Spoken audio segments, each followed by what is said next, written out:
ما عاد يرعبني ظلم يهددني لا شيء أخسره لا مهما يطول الدرب فالحق معه.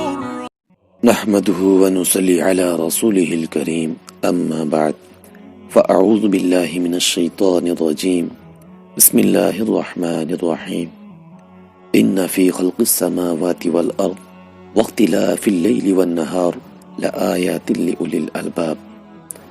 آسمانوں اور زمین کی پیدائش میں اور رات دن کے ہیر پھیر میں یقیناً عقل مندوں کے لیے نشانیاں ہیں۔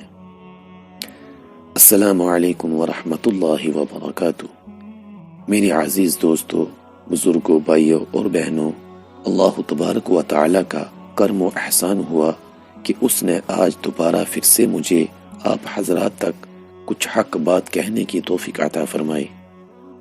محترم حاضرین، یہ چمکتا ہوا سورج، یہ چاندنی میں نہایا ہوا چاند، یہ ہواؤں کے دوش پر اڑان بھرنے والے یہ بادل اور گھٹائیں، یہ اونچے اونچے پربت، یہ بے قرار سمندر، یہ اپنی دھن میں مگن بہتی چلی جانے والی ندیاں، یہ چمنزار اور یہ بیاباں، یہ چمن کے پھول غرض کے زمین سے آسمان تک، پورب سے پچھم تک اور اتر سے دکھن تک، جتنی بھی مخلوقات ہیں اور جتنے بھی ذرات ہیں، سب اسی رب وحدہ لا شریک لہ کی تخلیق اور اسی کی نشانیاں ہیں، جو سارے جہان کا پالنہار ہے، جس کی محتاج دنیا اور ہر شے اس دنیا کی ہے، لیکن وہ کسی کا محتاج نہیں۔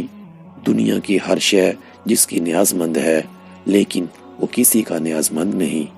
وہ بے نیاز ہے اور جس کی ہمسری کوئی نہیں کر سکتا، جو بے مثال ہے، بے عیب ہے اور ہر طرح کی تعریف اسی ہی کے لائق ہے۔ دنیا کی ہر شے اس بات پر دلالت کرتی ہے کہ وہی تنہا معبود حق ہے اور صرف وہی عبادت کیے جانے کا حق رکھتا ہے، اس کے سوا کوئی نہیں جو کسی بھی طرح کی عبادت کا مستحق ہو۔ سامعین کرام، دنیا میں جتنی بھی مخلوقات ہیں، چاہے وہ زمینی ہو یا آسمانی، بحری ہوں یا بری، فضائی ہوں یا خلائی، اونچے اونچے محلوں میں رہتی ہوں یا پھر تنگ و تاریک آشیانوں میں یا گھونسلوں میں، ساری مخلوقات کی تخلیق کا مقصد صرف ایک ہے، اور وہ ہے رب کائنات کی عبادت و بندگی کرنا۔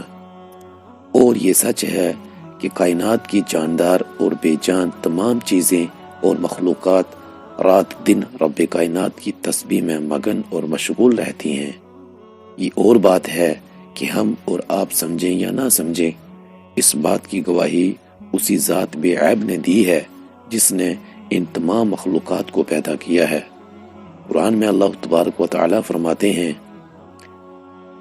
ساتوں آسمان اس کی حمد و ثنا کے ترانے گاتے ہیں، زمین اس کی تعریف و توصیف کے نغمے گنگناتی ہے، زمین پر جتنی بھی مخلوقات ہیں سب اسی کی تسبیح و تحمید کے ساز چھیڑتی ہیں، کوئی ایسا نہیں جو اس کے حمدوں کے نغمے، اس کی ثنا اور توصیف کے ترانے نہ گنگناتا ہو۔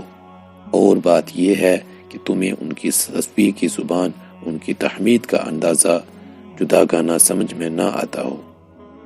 مچھلیاں پانی میں اور چرند پرند فضاؤں میں اس کی حمد و کبریائی کے نغمے گاتے رہتے ہیں۔